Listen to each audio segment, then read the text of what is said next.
जो विवेक नावाचा मुलगा त्या आश्रमामध्ये शिकत होता, अनेक दिवस 10 वर्ष निघून गेले. तो मुलगा चांगला शिकला होता, सवरला होता आणि त्या आश्रमात असलेले जे महाराज आहे, जे संत आहे, जे साधू होते, ते वयोवृद्ध झाले होते, म्हातारे झाले होते. आणि म्हणून आता आपल्यालाही कोणाची गरज आहे, आपल्याही मठावर कोणीतरी बसलं पाहिजे, आपलाही आश्रम कोणीतरी सांभाळला पाहिजे. आणि म्हणून सांगितलं की आपल्यासोबत असलेला विवेक नावाचा मुलगा तो अगदी व्यवस्थित आहे, त्याला आपल्या गादीवर घ्यावं.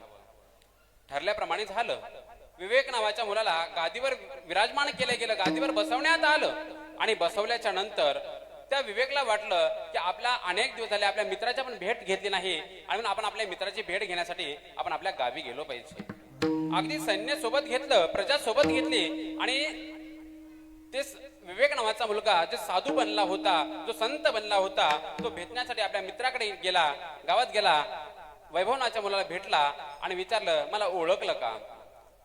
वैभव नावाच्या मुलाने सांगितलं, नाही, मी तुम्हाला ओळखलं नाही.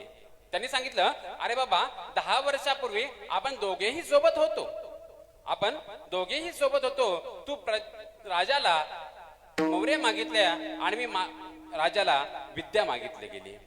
बघा, दृष्टांताचा सिद्धांत एवढाच आहे, आलेला पैसा हा निघून जाणार आहे आणि जो विद्या आहे ही शाश्वत राहणार आहे.